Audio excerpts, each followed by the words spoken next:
श्री असदुद्दीन ओवैसी जी। मोहतरम चेयरमैन साहब, आपका बेहद शुक्रिया। मैं इस मोशन की मुखालिफत में खड़ा हुआ हूँ।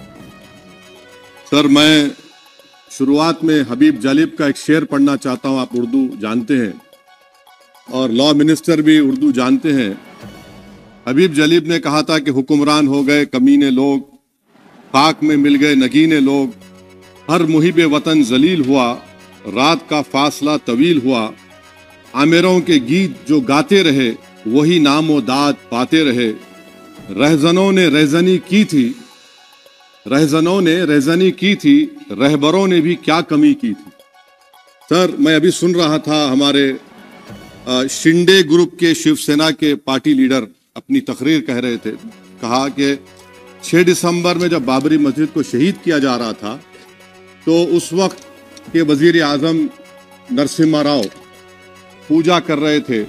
आप ही ने कहा और कहा कि वो डिस्टर्ब नहीं करना।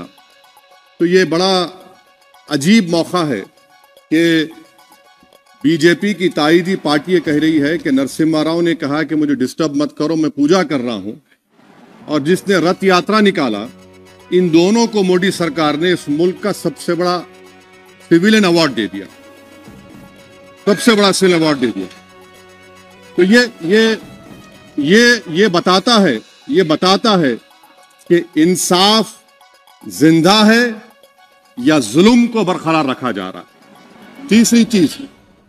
तीसरी बात यह है कि सर, इस ऐवान में सियासी पार्टियां आएंगी चले जाएंगी, आप आए मैं आया हम भी चले जाएंगे, मैं जमीन की गिजा बन जाऊंगा, ये ऐवान तो बाकी रहेगा। मगर सर, मैं ताजुब कर रहा हूं कि लोकसभा मुख्तलिफ आवाजों में कैसे बोल सकता है। लोकसभा तो एक ही आवाज में बोलना चाहिए, और लोकसभा भी भारत के संविधान आइन के बेसिक स्ट्रक्चर का ताबे है। और सर, ये इसलिए कह रहा हूं कि 16 दिसंबर को ये ले कर देता हूं, 16 दिसंबर 1992 को इसी लोकसभा ने एक रेजोल्यूशन पास किया था। आप इजाजत दीजिए तो मैं पढ़ता हूं सर। दिस हाउस, अच्छा, ये गुलाम नबी उस वक्त के मिनिस्टर थे, आज नहीं है, उनका नाम नहीं लेना चाह रहा था। This house strongly and unequivocally condemns the desecration and demolition of the Babri Masjid at Ayodhya by and at the instigation of forces represented among others by VHP, RSS and the Bajrang Dal, which has caused communal violence in the country. Such act of vandalism was carried out not only in violation of order of Supreme Court, but amounted to an attack on the secular foundations of our country. This House expresses anguish at the happenings and wishes to reiterate its resolve that it will ceaselessly endeavor to uphold the secular and democratic traditions of our country and for the maintenance of rule of law. और एक paragraph है, नहीं पढ़ूंगा। मैं ताजुब कर रहा हूं कि जब इस ऐवान ने एक रेजोल्यूशन पास किया तो हुकूमत आएगी जाएगी, और हुकूमत ये मोदी हुकूमत जश्न मना रही है जो 6 दिसंबर को हुआ। तो ये एक बात है सर। चौथी बात यह है कि सर, नहीं, 6 दिसंबर के ऊपर कोई जश्न नहीं है। राम मंदिर के निर्माण की जो प्रतिष्ठा हुई है उसको संबोधन कर रहे हैं, और वो सर्वोच्च न्यायालय के द्वारा तथ्यों के आधार पर दिए गए निर्णय के कारण से हुआ है। सर्वोच्च न्यायालय का निर्णय है, तो तथ्यों के आधार पर निर्णय है। वो विषय आपने बोल दिया, ठीक है, ओके। परंतु जो मंदिर का निर्माण है वो नियमानुसार सर्वोच्च न्यायालय के निर्णय से तथ्यों को देख करके। एक सेकंड, आप इस्लाम के बहुत जानकार हैं, विद्वान हैं वैसे भी, अब कानून के, यदि किसी अन्य धर्म के स्थान पर मस्जिद बनाई जाए तो शायद उसको मान्य नहीं किया जाता। अभी ASI ने, सुप्रीम कोर्ट ने स्वीकार किया है कि वहां पर राम मंदिर था। तो इस विषय केवल यह है कि वहां पर राम मंदिर ठीक बना कि नहीं बना, वो विषय हो गया। तो कृपया इस पर यदि आप कुछ बोले तो बोले प्लीज। सर, मैं आपको गलत साबित कर दूंगा सर। और मैंने रुक तो जाइए बड़ी इज्जत के साथ सर, मैं आपकी बड़ी इज्जत करता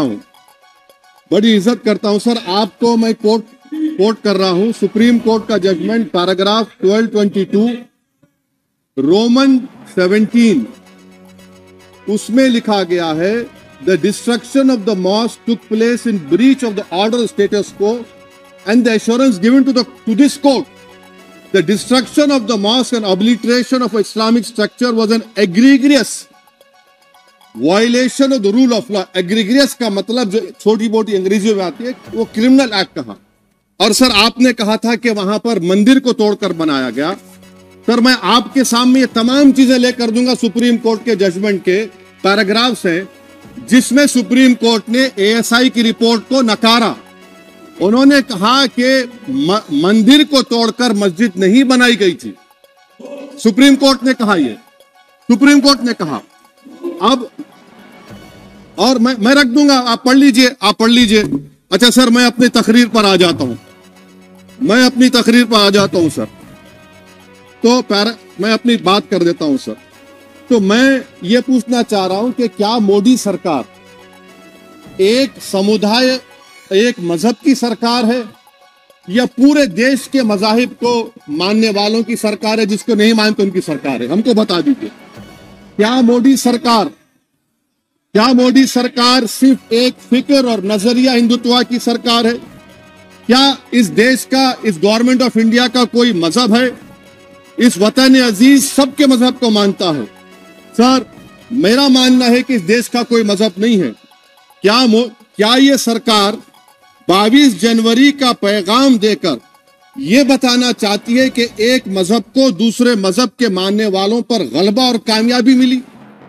क्या आइन इसकी इजाजत देता है?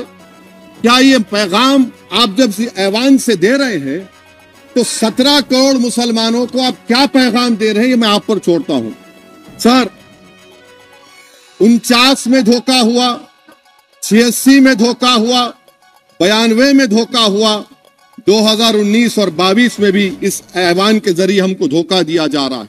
और अफसोस के साथ कहना पड़ता है सर कि मुस्लिम अक़लियत को हमेशा यह कहा गया कि तुमको भारत के शहरी बरकरार रहने के लिए एक बहुत बड़ी कीमत तुमको चुकानी पड़ेगी, और हम पर इल्जाम लगा दिया गया।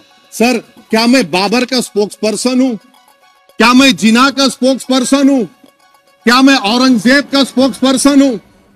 बताइए सर, आखिर मैं कहां तक आप मुझे लेकर जाएंगे?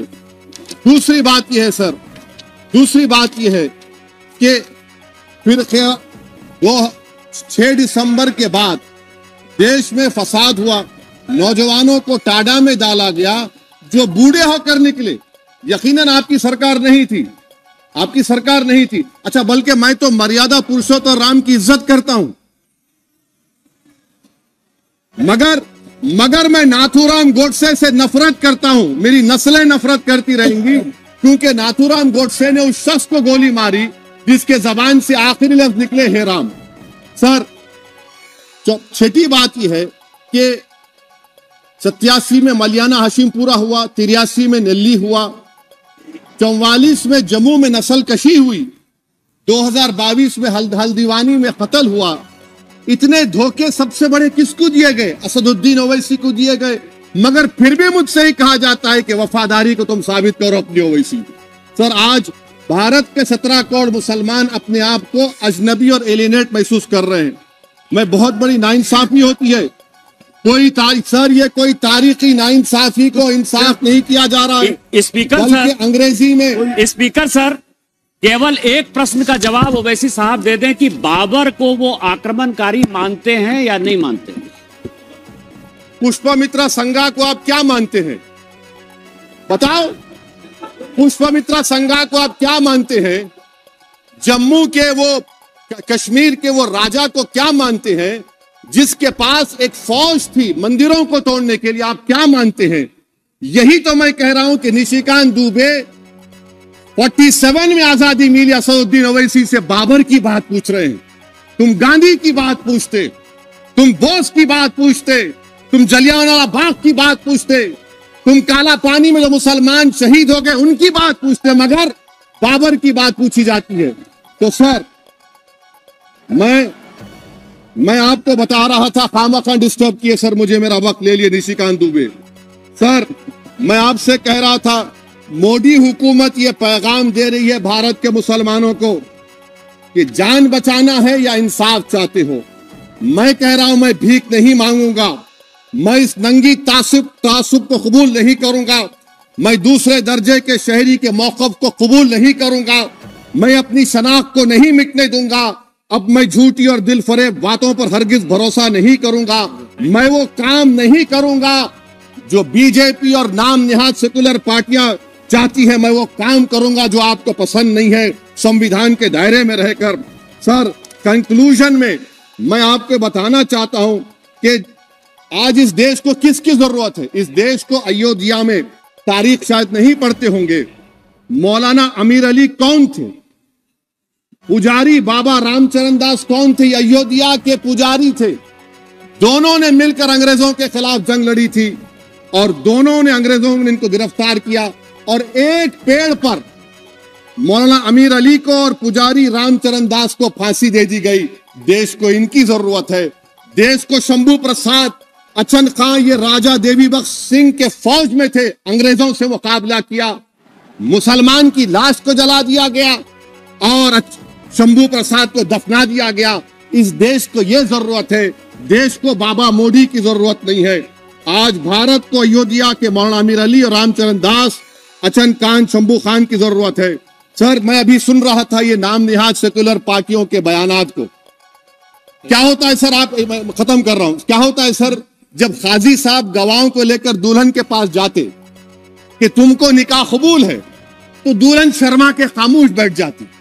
तो इनकी खामोशी रजामंदी की अलामत है। जी जी। तो सर, मैं खत्म करने से पहले यह बताना चाह रहा हूं कि जब वजीर आजम जवाब देंगे तो क्या वो भारत के 140 करोड़ जनता के लिए जवाब देंगे या फिर सिर्फ हिंदुत्व की फिक्र रखने वालों का जवाब, मैं खत्म कर जवाब देंगे। मैं ये देश, दुनिया, मुसलमान देख रहा है। सर, मैं आपको यह भी बताना चाह रहा हूं, आखिर में कंक्लूड कर रहा हूं सर, 1 मिनट चाहिए, 1 मिनट चाहिए सर। सर, मेरा मानना यह है कि आज मैं बहैसियत एक भारत के गयूर मुसलमान के, let me stand as a tall Indian Muslim and say that the light of Indian democracy today is at its dimmest today, sir. Sir, in conclusion, मेरी फिक्र में, मेरा ईमान मुझे कहता है कि जिस जगह पर मस्जिद थी, है और रहेगी, बाबरी मस्जिद है और रहेगी, बाबरी मस्जिद जिंदाबाद, जिंदाबाद, भारत जिंदाबाद, जय हिंद।